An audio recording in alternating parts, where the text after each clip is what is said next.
예배를 드리겠습니다. 하나님은 영이시니 예배하는 자들은 영과 진리로 예배할지니라. 사랑의 아버지 하나님, 하나님의 은혜와 은총을 감사합니다. 어려움 속에서도 하나님께서 우리에게 하나님을 바라볼 수 있는 은혜를 허락해 주시고, 오늘 하나님, 우리가 하나님의 전에 나와 함께 예배할 수 있도록 인도해 주시니 감사합니다.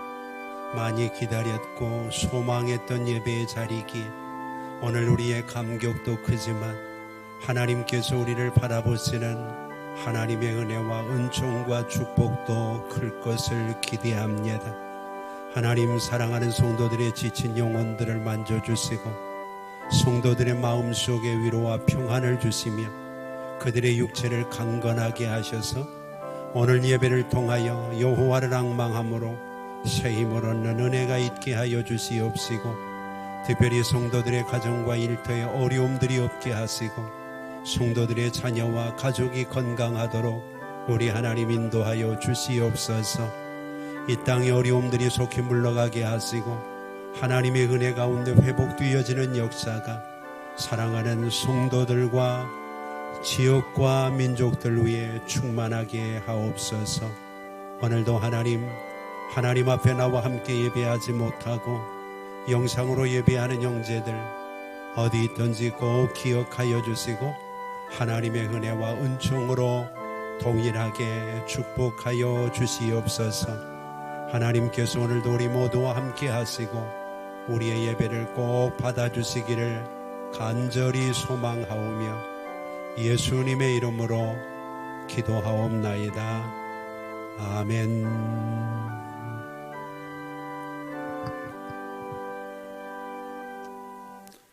우리 같이 204장 1절 찬양 함께 찬송합니다.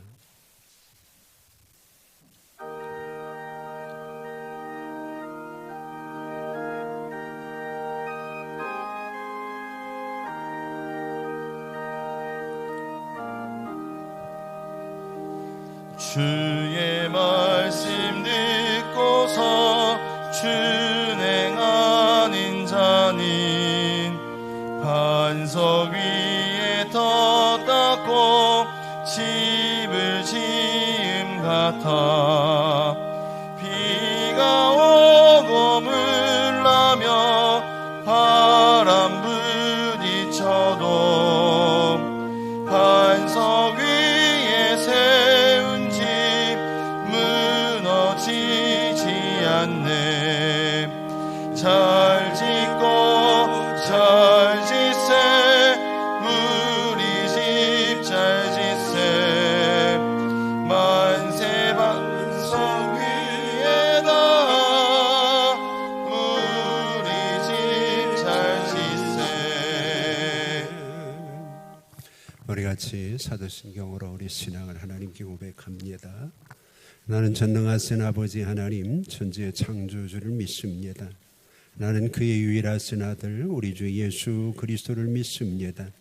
그는 성령으로 잉태되어 동정녀 마리아에게서 나시고 본디오 빌라도에게 고난을 받아 십자가에 못 박혀 죽으시고 장사된 지 사흘 만에 죽은 자 가운데서 다시 살아나셨으며 하늘에 오르시어 전능하신 아버지 하나님 우편에 앉아 계시다가 거기로부터 살아있는 자와 죽은 자를 심판하러 오십니다.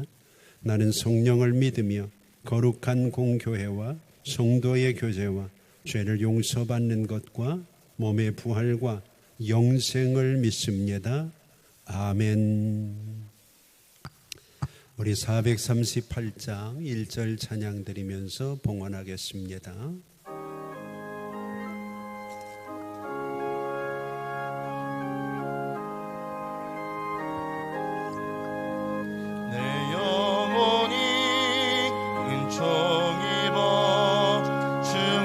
죄짐 벗고 보니 슬픔 많은 이 세상도 천국으로 와도다.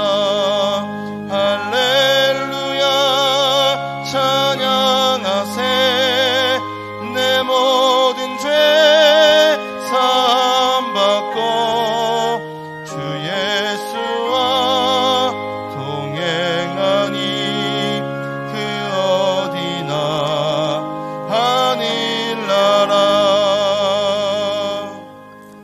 아버지 하나님, 오늘도 우리가 하나님 앞에 나와서 마음을 다하여 정성껏 귀한 예물을 드립니다. 하나님께서 꼭 받으시고 우리 성도들에게 예비하신 은혜와 준비하신 복으로 꼭 채워주시고, 사랑하는 성도들이 세상을 살아가는 동안 어렵지 않도록, 힘들지 않도록, 곤비하지 않도록 하나님께서 믿음도 물질도 건강도 마음의 평안도 더하여 주시옵소서. 하나님, 이 시간 11조를 드리는 성도들 그 일터와 가정을 꼭 기억하시고, 어려운 시기입니다. 하나님, 그들의 직장과 일터가 복을 받게 하시고, 이 어려운 시기가 우리의 인생의 동굴처럼 들어가도 끝이 없는 어두움이 아니라 터널처럼 이 과정을 지나가면서 우리를 위해서 준비해 놓으신 환한 밝은 빛으로 다가갈 수 있는 아름다운 통로가 되게 하여 주시옵소서. 사랑하는 성도들이 마음을 담고 정성을 담고 믿음을 담아서 하나님 앞에 귀한 것을 드리오니 하나님도 불꽃 같은 눈으로 그들의 일터와 가정을 지켜주시고 그들의 삶의 풍성함과 넉넉함으로 꼭 하나님이 채워주셔서 하나님이 주시는 은혜와 은총으로 선한 일을 많이 감당할 수 있도록 내 아버지 하나님 인도하여 주시고 역사하여 주시옵소서. 하나님께 감사하는 마음들이 모아졌습니다. 아버지 하나님, 꼭 이것이 하나님의 놀라우신 은혜와 능력을 이 땅 위에 이끌어올 수 있는 복의 통로가 되게 하여 주시옵소서. 아버지 하나님, 갈멜산에서 엘리야가 하나님 앞에 제단을 쌓을 때 그가 최선을 다하고 정성을 다할 때 하나님의 놀라운 불이 하늘에서 임했던 것처럼 오늘 우리 성도들의 삶에도 그 불이 임하게 하여 주시옵소서.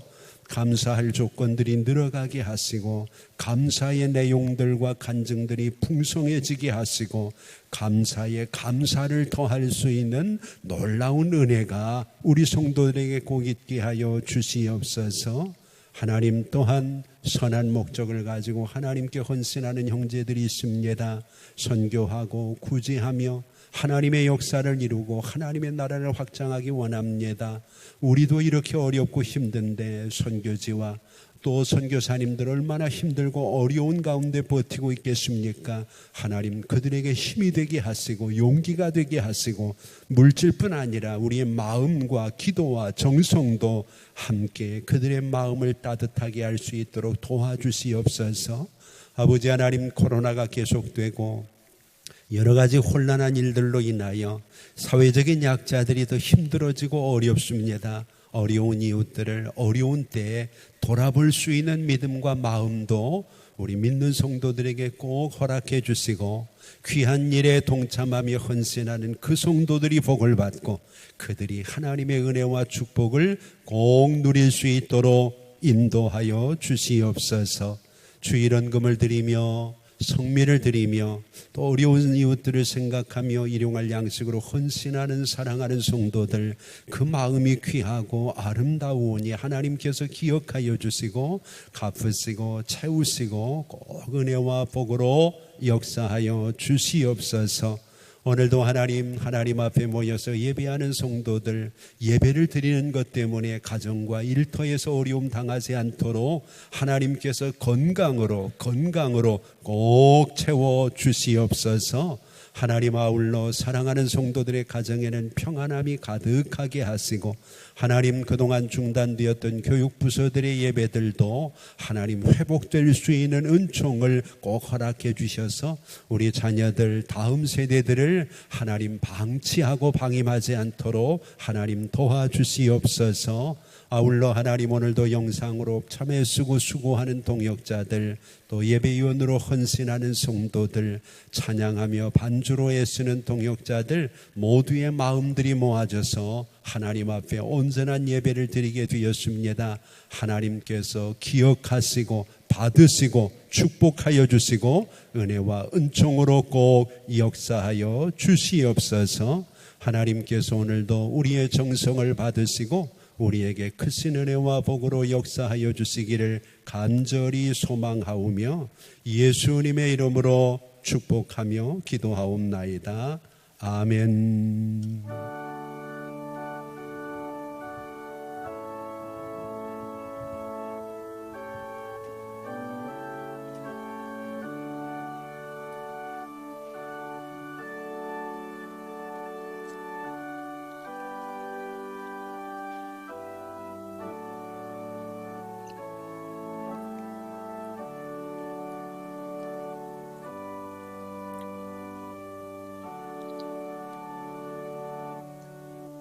우리 같이 성경 보겠습니다. 하나님의 말씀은 출애굽기 9장 10절부터 12절까지입니다.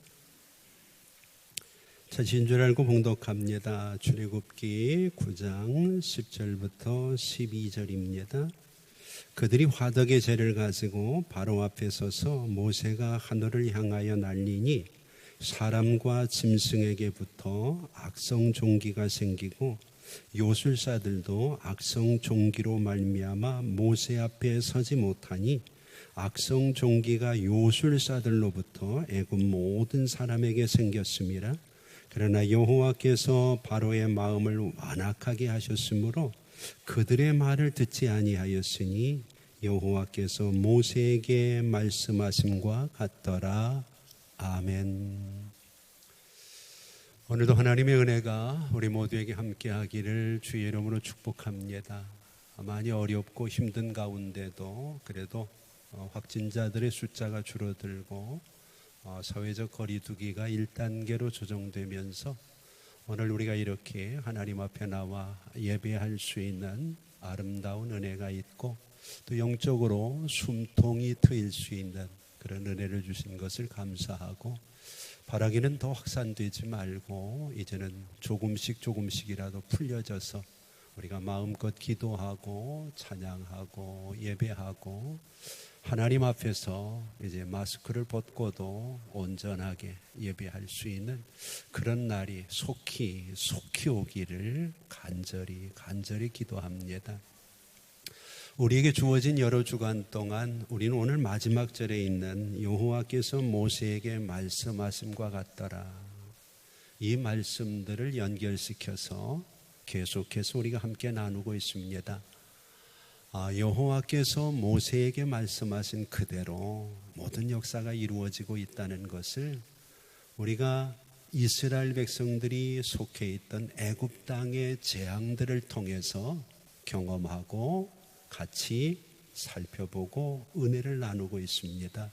그래서 오늘 우리에게 주어진 어려움들이 그 재앙과 연결된다는 것이 아니고, 우리의 주제는 재앙이 아니라 여호와의 말씀처럼 되어지고 있는, 여호와의 말씀이 이루어지고 있는 현실을 우리의 삶 속에서 우리가 느끼고 깨닫고 이 시대에 하나님이 무슨 말씀을 하시는가를 함께 생각하고 은혜를 나누기 위해서 계속 우리가 하나님의 역사를 더듬어 오고 있는 중입니다. 지난 시간에는 우리가 출애굽기 9장 1절부터 7절에 하나님이 말씀하신 대로 되어지는 내용들을 함께 살펴보았습니다. 이제 하나님께서 그들을 불편하게 하던, 그들을 어렵게 하고 불편하고 불안하게 하던 하나님의 여러 가지 심판과 재앙들 속에서 지난 시간에는 하나님이 그들의 소중한 것들을 치시고 어렵게 하시는 것들을 경험했어요. 특별히 그들이 가장 소중하게 여기는 가축의 생명을 빼앗는 일을 우리가 지난 시간에 보면서 하나님의 역사는 오늘 우리에게 말씀하신 그대로 점점 강도를 세게 하고 있기 때문에 우리가 이 땅 위에서 아무리 힘이 있고 우리의 삶이 윤택하고 풍성해도 하나님을 이길 수는 없겠구나 하는 것들을 깨달았을 겁니다. 이제 하나님이 오늘은 짐승의 생명뿐만 아니라 사람의 생명까지도 하나님께서 어렵게 하시고 힘들게 하시고, 그래서 그들이 하나님의 말씀이 그들에게 뭘 원하시는가를 다시 한번 묵상하게 하는 내용이 오늘 본문의 내용입니다. 오늘 본문에서 우리는 바로 앞부분에 보면 이런 말이 있습니다.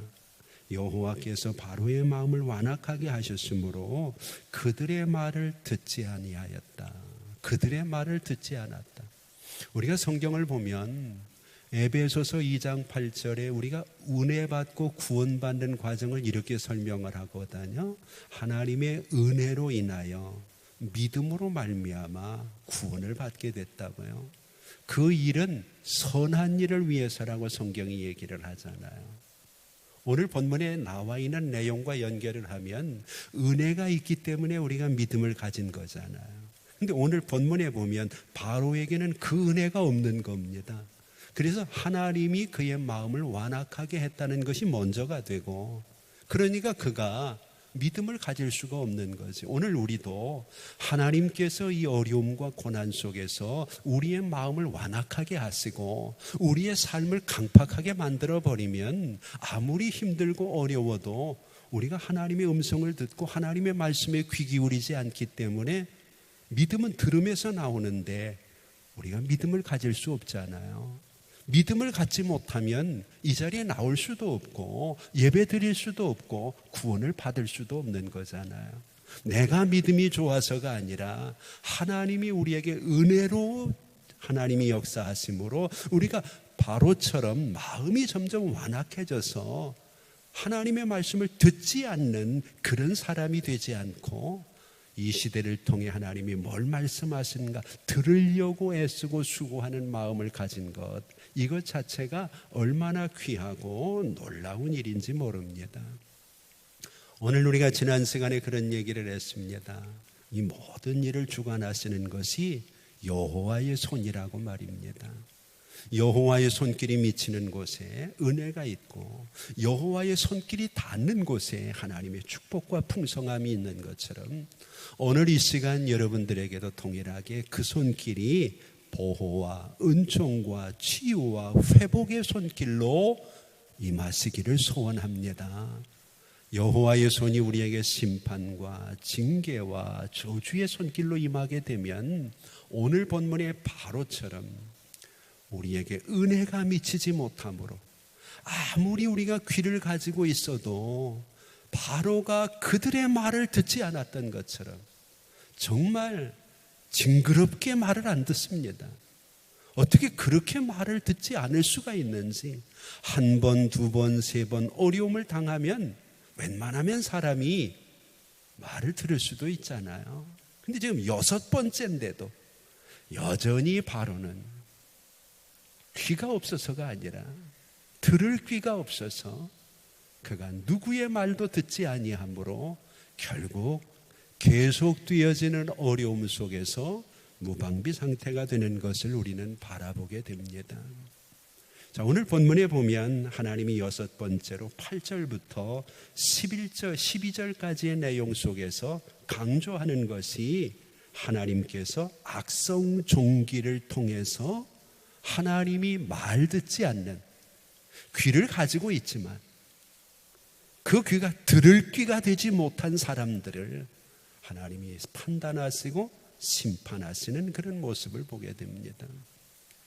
우리가 성경을 보면 들을 귀라는 말이 5번 나오거든요. 구약에 1번, 신약에 4번. 그런데 문제는 귀가 없어서 못 듣는 게 아니라 귀는 있는데 들을 귀를 가지지 못하는 게 문제입니다. 예수님께서 이 땅 위에서 소경의 눈을 뜨게 하시면서 왜 너희는 눈을 뜨고 있다고 하면서 보지 못하느냐 그렇게 얘기를 하죠. 그래서 우리는 그것을 영적인 소경이라 그렇게 얘기를 해요. 마찬가지로 하나님이 우리의 귀를 열어주셔야 오늘도 말씀을 통해 하나님의 음성을 들을 수 있고 하나님의 마음을 읽을 수 있고 하나님의 역사를 깨달을 수가 있는데 오늘 본문의 바로는 귀는 가지고 있지만 들을 귀가 없었다는 겁니다. 오늘 여러분 우리에게 주어진 이 고난을 통해서 우리가 들을 귀를 회복할 수 있는 은혜가 꼭 있기를 바랍니다. 그래서 정말 이 시대에 참 어려운 일들을 통해서 하나님이 뭘 말씀하시려고 하는지 우리가 성경을 보면 사무엘상 5장에 아주 독한 종기가 나옵니다. 여러분들이 아시는 것처럼 엘리 제사장 시대에 그의 아들인 홈니와 비느하스가 하나님의 법궤를 가지고 블레셋과 전쟁을 일으킵니다.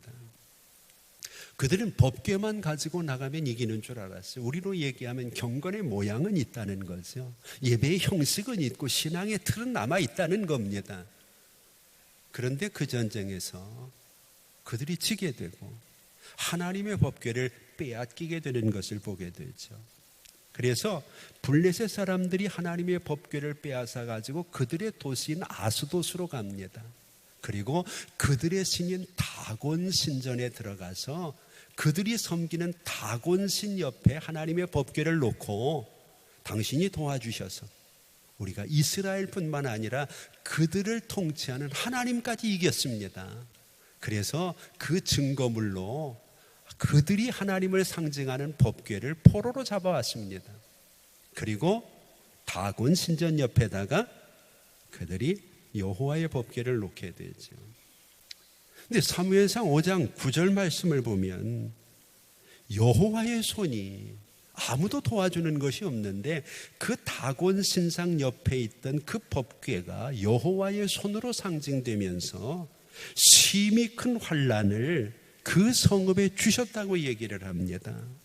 그래서 그 성읍에서 무서운 일들이 벌어지게 되는 것들을 우리가 바라보게 되죠. 그 상황 속에서 우리가 계속 성경을 보면 11절 말씀에 온 성읍이 사망의 환난을 당했다 그랬습니다. 하나님의 손이 엄중하심으로 12절을 보니까 죽지 아니한 사람들에게 무서운 독한 종기로 그들을 치시게 되었고 그들의 부르짖음이 하늘에 사무쳤다 그렇게 얘기합니다. 이 독한 종기를 보면서 블레셋 사람들이 깨달은 겁니다. 아, 우리의 신은 다곤은 여호와를 이길 수 없구나. 그래서 그들이 베세메스 암소들을 데리고 그곳에 법궤를 얹어가지고 이스라엘로 돌려보내는 장면이 있죠. 독한 종기, 같은 독한 종기가 하늘에 사무칠 정도로 그들에게 고통과 어려움을 주는 장면이 나오죠. 여러분이 또 잘 아는 이야기가 또 하나 있어요. 욥기서를 보면 욥기 2장 6절에 이 독한 종기가 나옵니다. 악성 종기죠. 이 종기가 사탄을 통해서 욥에게 주어지니까 2장 7절을 보면 사탄이 여호와 앞에서 물러가 가지고 욥을 치니까 그의 발바닥에서부터 정수리까지 종기가 나가지고 8절에 욥이 재 가운데 앉아서 질그릇 조각을 가져다가 그 몸의 상처 종기를 너무 가려우니까 긁고 있더라고 이야기합니다. 그런데 얼마나 그 고통이 심했는지, 내가 왜 세상에 태어났는가, 내가 왜 세상에 왔는가, 자기의 태어난 날을 욥이 저주하고 있었다고 이야기하고 있습니다. 당시에 애굽은 위생 상태가 좋지 않으니까, 예전에 우리나라도 그랬지만 부스럼이나 종기가 많았어요. 그래서 하나님께서 그것과는 다르다고 하는 의미를 부여하기 위해서 오늘 본문에 보면 하나님이 그들에게 악성 종기라 그렇게 표현을 하고요. 그냥 종기가 아니고 욥이 당했던 것처럼, 블레셋 사람들이 당했던 것처럼 악성 종기가 그들에게 주어지게 됐다는 거죠. 그럼 왜 이런 일이 벌어지느냐는 거예요. 당시 애굽 사람들은 육신의 질병과 관계되어진 몇 가지 중요한 우상이 있었습니다. 그 첫 번째가 세크메트라고 하는 신입니다. 이 세크메트라고 하는 우상은 예방적인 차원에서 그들이 병에 걸리지 않도록 막아주는 그런 일을 하는 신입니다. 그래서 그들이 세크메트를 섬기면서 우리에게 주어지는 모든 질병은 우리가 스스로 회복될 수 있을 만큼 이가 도와주기 때문에 우리는 질병에 걸리지 않는다, 그렇게 믿고 있었어요. 그리고 또 한 가지 그들에게 중요한 신은 세크메트와 함께 수누라고 하는 신이 있습니다.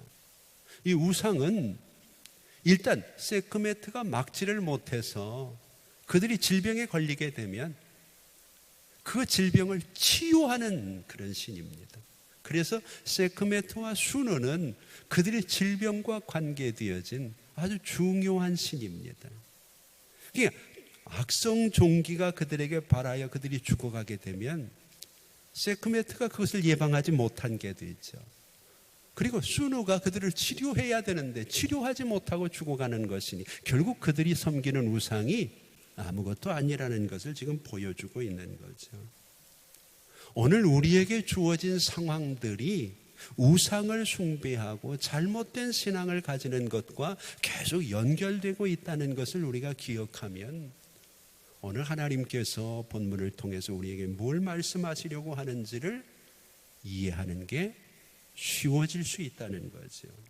자, 이제 9절 말씀으로 한번 돌아가 볼까요? 오늘 본문 9절에 보면 이런 말씀을 합니다.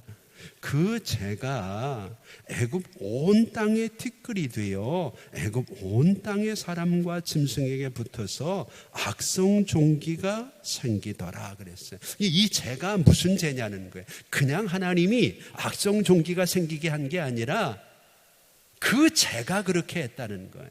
그러면 그 재를 설명하는 게 8절이거든요. 8절 말씀을 한번 같이 볼까요? 여호와께서 모세와 아론에게 이르시되 너희는 화덕의 재 두 움큼을 가지고 모세가 바로의 목전에서 하늘을 향해 날려라 그렇게 얘기를 했어요. 화덕에서 재 두 움큼을 가져다가 모세가, 아론이 아니고 모세가 아론의 앞에서 하늘에, 그 실질적으로 이 재가 가장 영향을 많이 미치는 것은 그 재를 날리고 그 앞에 서 있는 모세와 아론이겠죠. 근데 중요한 것은 하나님이 왜 화덕의 재를 두 움큼 가지라 그랬느냐. 이 화덕이 뭐 하는 화덕이냐는 거예요. 이것이 바로 그들이 치유의 신으로 섬기고 있는 그들의 신에게 제물을 바치고 그 제물이 타고 남은 재가 모여있는 화덕입니다. 결국 그들은 그들에게 질병이 없기를 위해서 기도하고 그들이 섬겼던 그 우상의 잔해물이 결과적으로 그들의 몸에 붙을 때 치유가 되는 것이 아니라 악성 종기가 되는 것을 오늘 하나님께서는 설명을 하고 계시는 거죠. 더 재미있는 것은 11절입니다. 11절을 우리 같이 한번 읽어볼까요? 요술사들도, 이 요술사는 그 신들을 섬기기 위해서 있는 제사장들입니다. 요술사들도 악성 종기로 말미암아 모세 앞에 서지를 못해서 모세 앞에 서 있는 것은 아론밖에 없는 겁니다 지금. 자, 그런데 그 다음이 중요합니다. 계속해서 보면 악성 종기가 누구로부터? 요술사들로부터.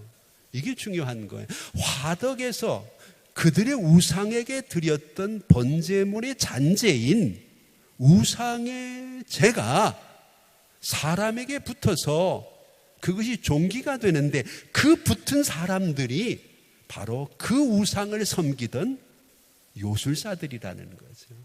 그래서 성경 그 진원지를 분명하게 얘기를 합니다.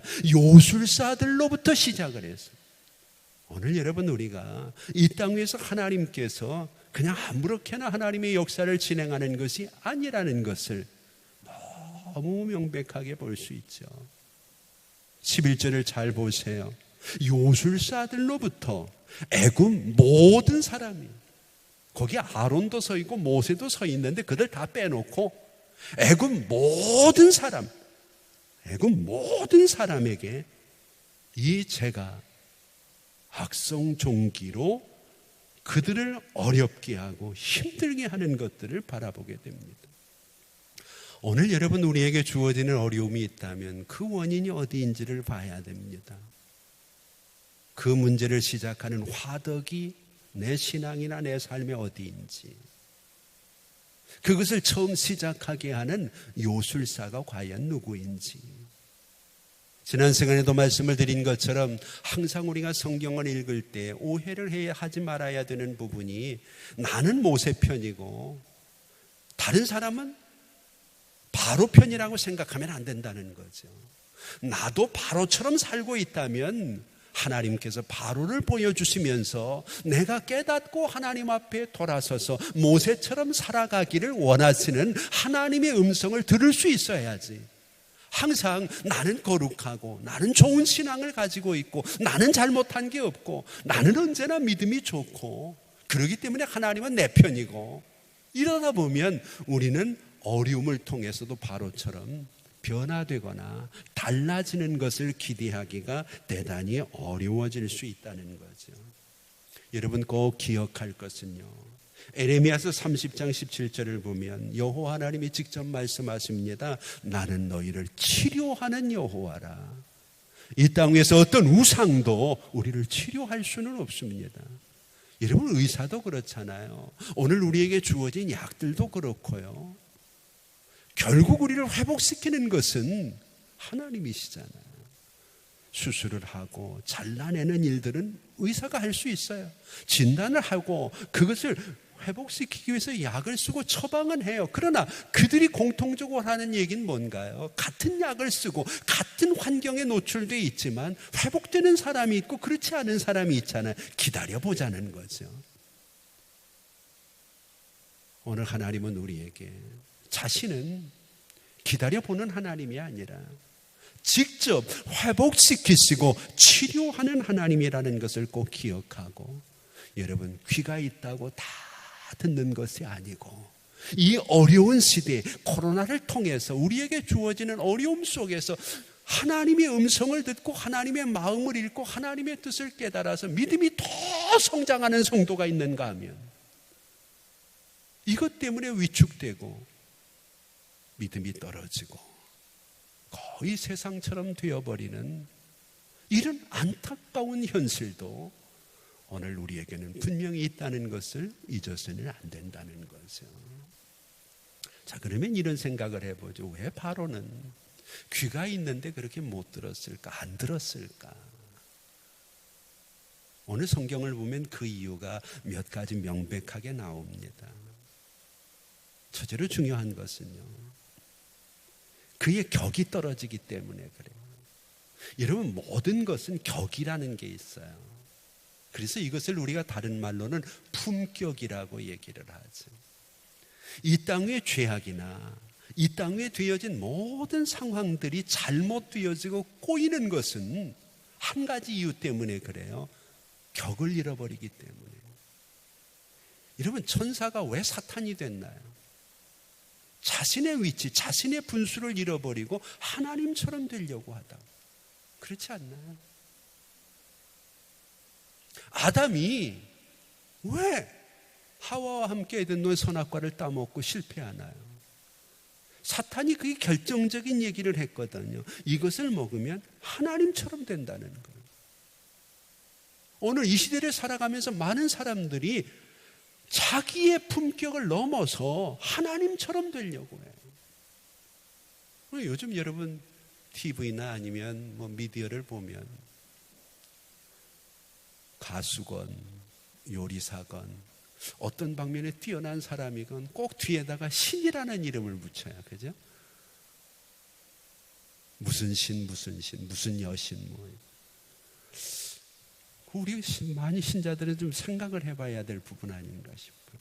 사람은 사람으로서 살아야 되고 사람으로서 해야 될 일이 있고 사람으로서의 위치가 있는 거죠. 이 위치를 지금 바로가 뛰어넘는 거예요. 그래서 바로는 이름 그대로 자기는 태양의 아들이기 때문에 자기는 신이라는 거예요.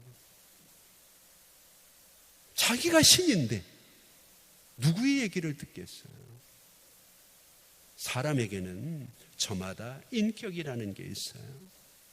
인격은 우리가 지, 정, 의 세 가지로 되잖아요. 이것은 옳고 그름을 분별하는 거예요. 그리고 자신으로 하여금 옳은 것을 선택할 수 있도록 하는 게 인격이에요. 그런데 어느 순간부터 인격이 신격이 되어버리는 거예요. 옳고 그름이 분별되지 않아요. 그리고 자기 자신이 옳은 것을 하는 것이 아니라 자기 자신에게 유리한 것을 하기를 원하죠. 그러니까 내게 손해가 되고 내게 유익하지 않은 것은 다 적이고 나쁜 거예요. 인격이 제대로 형성이 돼야, 이 인간의 품격이 제대로 형성이 돼야 이 인격이 자신을 다스리는 힘이 되고 이것이 우리를 절제할 수 있는 능력이 되는 거죠. 얼마 전에 일간지에서 우리 사회의 품격 지수라는 것을 조사해서 발표한 적이 있어요. 우리 사회의 가장 품격이 떨어지는 지수가 어디에 있느냐, 무엇인가? 혹시 여러분들 보셨는지 모르겠어요. 100점 만점에 100%에서 28점 맞은 거, 이게 꼴찌입니다. 28점, 28%. 우리의 품격 지수 28%가 놀랍게도 언어예요, 언어. 지금 우리 사회에서 가장 품격이 떨어지는 게 언어라는 게, 말에 대한 품격이 찾아볼 수 없다는 거예요. 그 다음에 문제가 된 네티즌의 품격들, 온라인상에 있는 품격들이 32%. 이것도 역시 안 보이는 곳에서 남들의 마음에 상처를 주는 말들, 쉽게 할 수 있는 그런 부분들이죠. 그럼 왜 이런 것들이 이렇게 낮아지는가? 옳은 것을 선택하고 옳은 것을 하는 것이 아니라 내게 유리한 것을 선택하고 유리한 것을 행하려고 하는 우리의 인격적인 문제에 어려움이 있지 않느냐는 거죠. 자, 이 시간에 한번 물어봅니다. 예배를 드리는 여러분, 영상을 통해서 예배하는 성도들, 나의 품격 지수는 얼마나 될까? 나의 언어는 품격 지수 가운데 몇 프로 정도나 될까? 아무도 보지 않는 온라인 공간에서 나는 어떤 모습으로 우리에게 주어진 현상들을 판단하고 정리해 나가겠느냐는 거죠. 오늘 하나님께서 인격을 잃어버리니까, 바로가 품격이 떨어지니까, 인간이 하나님처럼 되려고 하니까 하나님이 그 품격을 뚝 떨어뜨려 버리는 거예요. 그래서 오늘 본문에 보면 짐승들의 생명을 빼앗던 하나님이 바로와 애굽인들의 생명을 빼앗는 거예요. 이 말을 다른 말로 얘기하면 짐승과 사람이 같아졌다는 거예요.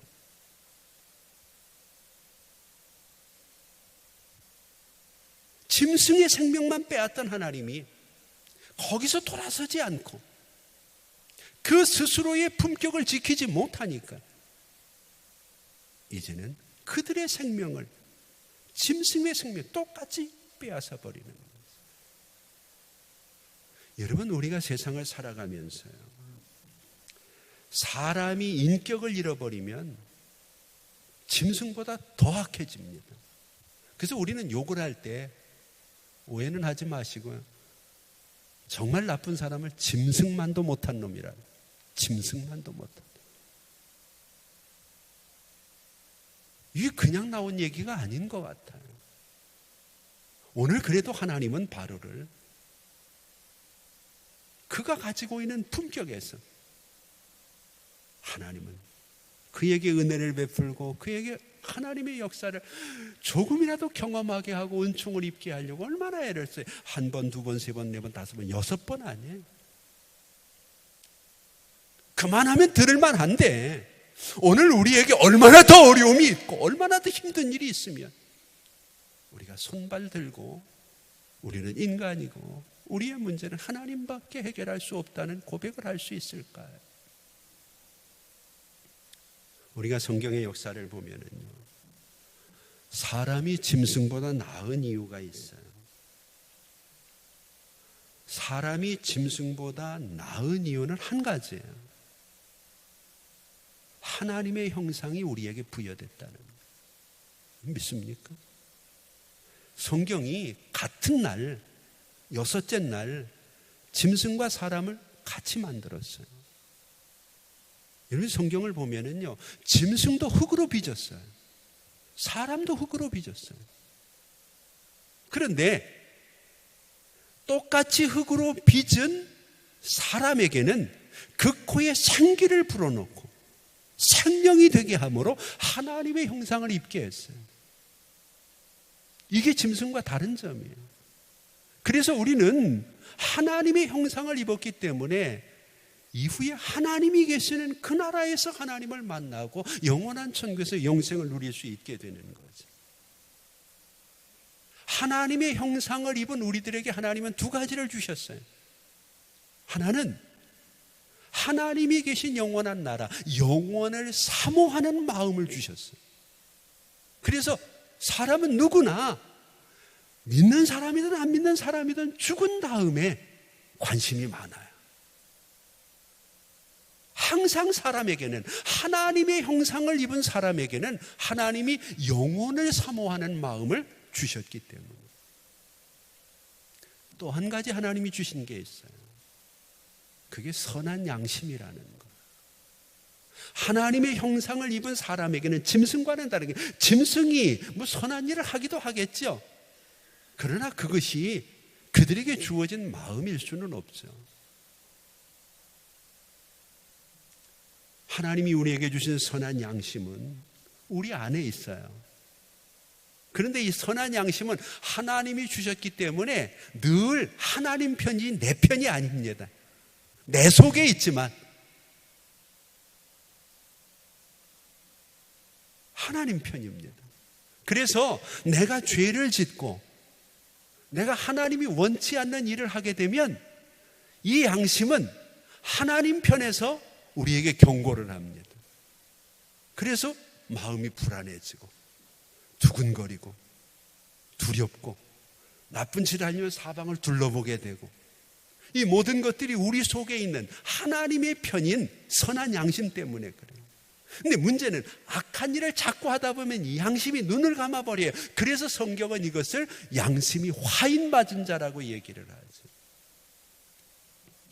사람다운 사람, 짐승보다 나은 사람, 착한 양심, 그리스도의 믿음을 가진 사람이래요.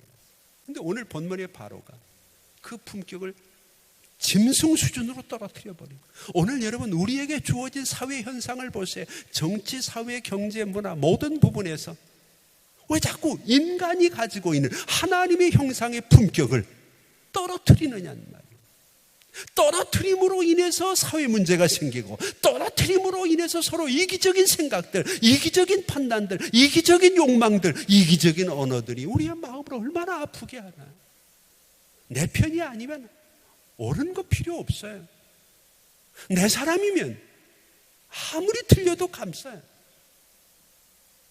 이것은 우리가 품격을 떨어뜨리는 일이에요. 이렇게 품격을 떨어뜨리면 귀가 있어도 듣지를 못하는 거죠. 또 한 가지가 있어요. 신앙의 기본은 우리가 하나님 앞에 나와 세례받고 직분받고 이게 기본이 아닙니다. 예수님이 제자들을 부르실 때 신앙의 기본을 가르쳐 주셨어요. 너를 부인하고 내 십자가를 지라. 복음을 믿는 것도 마찬가지예요. 예수님이 오셔서 우리에게 먼저 던지신 메시지는 회개하고 복음을 믿으라는. 오늘 본문에서 기본을 지키지 못하는 거예요. 바로가 자기의 고집대로, 자기에게 주어진 생각대로 다 하는 거예요. 그래서 12절에 보면 말을 듣지 않았다. 성경에 보면 말을 듣지 않았다는 말이 45번 나옵니다. 참 안타까운 일들이 벌어집니다. 애굽은 지금 어느 틈엔가 품격이 떨어져서 짐승들이 겪는 그 엄청난 재앙을 겪고 있는데,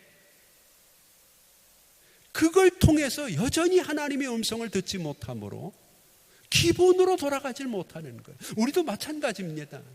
에베소 교회가 처음 사랑을 잃어버렸을 때 이제부터 사랑해라가 아니라 어디서부터 잘못됐는지 거기서부터 다시 시작하라는 거예요.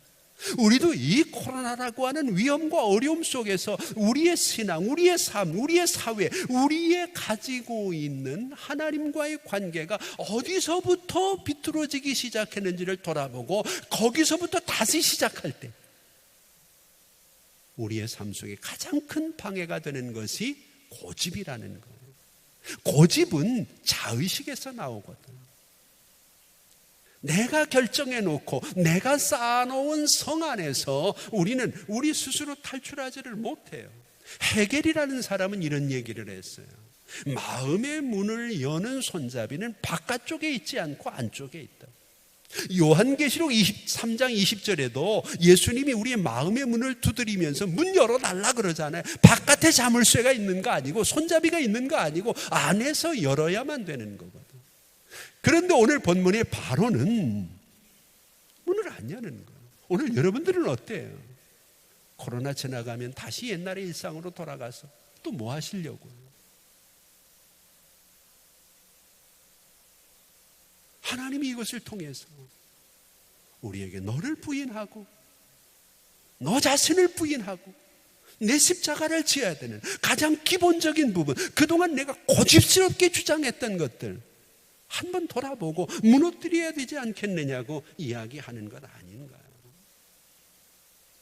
오늘 본문에 나와 있는 바로처럼 우리는 하나님 앞에 서야 되는데, 우리가 우리의 고집을 버리고 자기를 부인하기 위해서는 태도가 바뀌어야 돼요.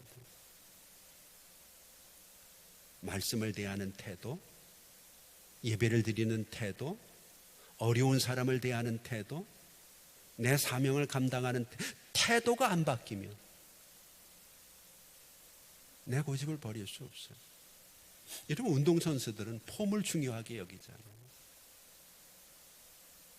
이상하게 공이 안 맞는 야구선수가 타격 폼을 바꿨는데 엄청 잘 맞는 거예요. 뭐가 문제인가요? 폼이 문제예요. 그래서 운동을 해보시는 분, 골프나 뭐 야구나 테니스나 하다못해 우리가 헬스장에 가서 헬스를 해도요, 가장 먼저 가르쳐주는 게 태도, 폼이에요. 기본이 제대로 되면 그 다음에는 자연적으로 되는 거거든. 성경은 우리가 자신을 부인할 수 있는 태도를 하나님을 어떻게 생각하느냐고 묻고 있는, 성경은 우리에게 이렇게 얘기를 해요. 빌립보서 2장 29절을 보면 너희가 그를 영접하고 그를 존귀하게 여기면 나도 너를 존귀하게 여기고, 요한복음 12장 26절을 보면 나를 섬기려면 나를 따르라, 나 있는 곳에 나를 섬기는 자도 거기 있으니 사람이 나를 섬기면 내 아버지께서 저를 귀하게 여기시리라. 무슨 얘기인가요? 하나님을 귀하게 여기고 하나님을 소중히 여기고 말씀을 경건하게 대하는 우리의 태도가 우리를 부인하고 우리의 삶을 바꿀 수 있다는 거죠. 마태복음 9장을 보면 여러분들이 잘 아시는 마태가 예수님의 부름을 받고 한순간에 그 직장 버리고 그 많은 돈들 버려두고 모든 것 다 버려두고 예수님을 쫓아서 예수님의 제자가 되는 장면이 나와요. 마태가 그렇게 할 수 있는 이유가 뭔가요? 내가 가지고 있는 가치보다 예수 그리스도의 가치를 더 귀하게 여기기 때문에. 오늘 여러분들은 뭘 귀하게 여기나요? 하나님의 말씀을 귀하게 여기나요? 세상의 사람들의 말을 귀하게 여기나요? 오늘 여러분들이 여기고 있는 귀한 가치가 여러분들이 고집스럽게 따라가게 되는 여러분들의 신앙이 될 수도 있다는 것을 우리가 잊어서는 안 되죠. 분명히 내가 귀하게 여기는 것이 우리의 삶에서 우리의 신앙을 이끌어갑니다. 베드로는 밤이 맞도록 수고를 했어요. 그의 경험을 귀하게 여긴 거죠. 그러나 아무것도 얻지 못했어요. 그의 경험, 그의 가지고 있는 노하우로는 아침에 오셔서 말씀하시는 예수의 이야기는 뜬구름을 잡는 얘기예요. 그렇지만 그는 고집을 꺾지 않아요. 그의 말을 귀하게 여기기 때문에. 오늘 여러분, 우리에게 주어진 어떤 상황이 여러분들의 믿음보다 더 귀해지면 오늘 우리는 그것을 위해서 우리의 믿음을 쉽게 버려둘 수 있다는 거죠. 세상과 마귀는 유혹과 핍박이라는 도구를 통해서 우리가 하나님께 순종하고 하나님을 가까이 하는 것을 방해합니다. 세상이 우리 보고 믿음 생활 잘하라고 말하지 않아요. 마귀가 절대로 너 교회 나가서 하나님 앞에 열심히 기도하라고 말하지 않아. 어떻게 해서든지 방해를 해요. 그러나 하나님은 우리에게 분명하게 말씀하십니다. 야고보서 4장 7절을 보면 너희는 하나님께 복종하라. 마귀를 대적하라. 그러면 그것들이 너희를 피할 것이라 그랬어요. 여러분, 오늘 독종이라는 것, 악한 종기는요, 그냥 나오는 것이 아니고 우리가 요한계시록을 보면 요한계시록 16장 2절에 짐승의 표를 받은 사람들과 그 우상에게 경배하는 자들에게 악하고 독한 종기가 나더라 그렇게. 마지막 때 되어질 얘기인데 하나님 악한 종기에 대해 설명을 하면서 그 바운더리 안에 있는 사람들은 이렇게 규정을 하고 있는 거죠. 마지막으로 한 가지 더 얘기를 합시다. 왜 들을 귀가 없나? 누가 뭐라고 해도 하나예요. 어리석기 때문에. 어리석어서. 믿음은 내가 이해하고 따라가는 것이 아니고 순종하고 따라가는 거예요. 그래서 하나님은 우리에게 순종을 요구하기도 하지만 때로는 복종을 요구하기도 해요. 우리가 시편을 보면 14편 1절에 이런 말이 있어요. 어리석은 자는 그 마음에 이르기를 하나님이 없다 하는도다. 그들은 부패하고 그 행실이 가증하니 선을 행하는 자가 없다 그랬어요. 성경에 어리석다는 말이 101번 나옵니다. 101마리의 개 마냥 101마리 기억하기 좋잖아요. 그런데 어리석다는 말 뒤에는 꼭 하나님이 없어요. 오늘 바로에게는 하나님이 없어요. 어리석은 거예요. 오늘 여러분들은 어떤가요? 여러분들의 가정에 하나님이 계신가요? 여러분들의 믿음에, 여러분들의 사고에, 여러분들이 가지고 있는 가치관에 하나님이 있느냐는 거예요. 우리가 어리석은 이유는 하나예요. 성경이 말하는 인간이 어리석어지는 이유는 본질을 이해하지 못하기. 뭐가 본질인지를 모르고.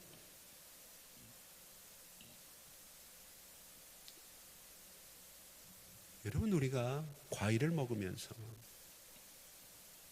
수박 겉만 핥으면 맛이 없잖아요.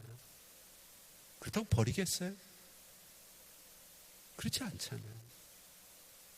그 속을 파야죠. 본질은 그 속에 있잖아요. 수박 씨를 먹고 그게 본질이라고 말할 수는 없잖아요. 신앙생활에 본질이 뭔가요? 본질을 모르니까 엉뚱한 것 때문에 오늘 우리 하나님 없이도 기도할 수 있고 예배할 수 있고 살아갈 수 있다고 생각하는 어리석음에 빠지게 되는 거죠. 오늘 우리 하나님은요, 하나님 편에 있는 사람은 반드시 승리한다고 말씀하시고, 오늘 본문도 그 얘기잖아요. 모세와 아론은 그 재를 뿌리는 그 현장에 있어요. 그런데 그들은 아무 일이 없죠. 그들이 능력이 있어서가 아니라 그들과 함께 하시는 하나님이 능력이 있어서. 지난 시간에 우리가 이야기한 것처럼 애굽의 가축은 다 죽었어요. 근데 바로가 확인을 했잖아요. 이스라엘의 가축은 하나도 안 죽었다고. 오늘 우리의 본질은 환경이나 어려움이 아니라 하나님이 우리와 함께 하는 겁니다. 그래서 로마서 8장은 어떤 환난도 너희를 하나님의 사랑에서 끊을 수 없다 그렇게 얘기하죠. 여러분들이 잘 아시는 말씀 잊어버리지 마세요. 이사야서 41장 10절 두려워하지 말라, 놀라지 말라. 오늘 우리에게 주어진 상황이 우리를 두렵게 하고 놀라게 하지만 하나님이 우리와 함께 있는, 하나님이 있는 지혜로운 마음을 가지고 있는 성도들은 절대로 어리석음에 빠지지 않는다는 거죠.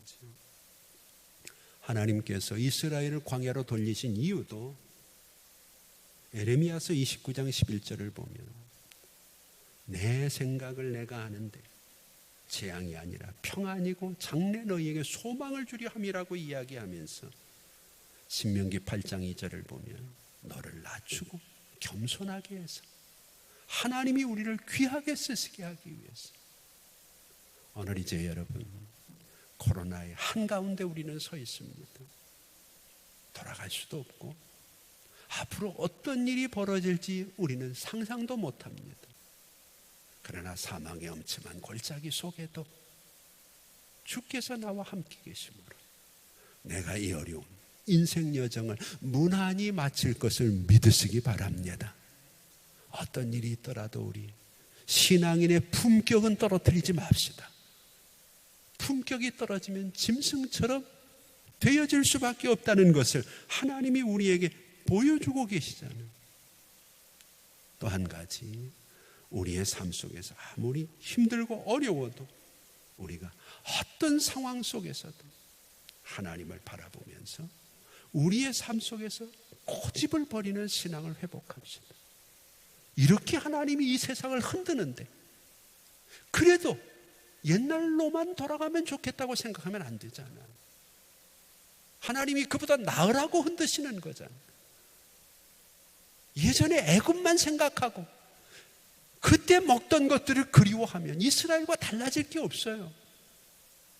내 고집 버리고 이제는 어리석은 믿음이 아니라 하나님과 함께하는 믿음으로 어려운 시기 꼭 승리할 수 있는 저와 여러분들이 될 수 있기를 주의 이름으로 축복합니다. 기도하겠습니다. 이제는 우리 주 예수 그리스도의 은혜와 우리 아버지 하나님 극진하신 사랑하심과 성령님의 감화 감동 위로 교통하심이 어려운 시대를 살아가지만 바로처럼 들을 귀를 잃어버리지 않고 오늘 하나님 절대로 신앙인의 품격을 떨어뜨리지 않게 하소서. 하나님 내 고집 때문에 나를 부인하지 못하는 어리석은 신자가 되지 않게 하옵소서. 본질을 잃어버리고 하나님 없이도 살 수 있는 것처럼 안일함과 편안함에 빠지지 않도록 하나님이 도와주소서. 하나님 앞에 들을 귀를 회복하기 위해 간절히 기도하고 소원하는 우리 성도들 머리 위에 이제부터 영원토록 함께 있을지어다. 아멘.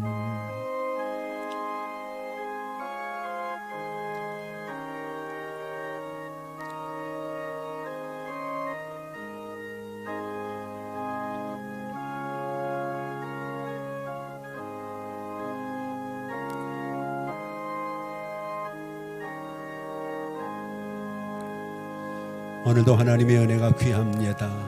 우리 계속해서 하나님의 은혜가 함께함으로 이 코로나가 잦아들고 예배가 회복되고 있음에도 오늘 우리가 함께 쉽게 발걸음을 옮기지 못하는 어려운 형편에 있는 성도들도 많습니다. 하나님 도와주셔서 우리가 하나님 앞에 형식적인 예배가 아니라 온전한 예배를 회복할 수 있는 다음 주간이 되게 하옵소서. 특별히 다음 주부터 준비되고 있는 교육기관들도 하나님 앞에 예배를 회복할 수 있도록 하나님이 도와주시기를 위해서 함께 기도하시며 이번 한 주간도 조심하고 또 조심하고 건강하고 더 건강한 한 주간이 꼭 되시기를 바랍니다. 우리 함께 기도하시다 자유롭게 돌아가시고 건강한 모습으로 다음 주에 다시 만나 뵙기를 원합니다. 아버지 하나님 감사합니다. 오늘도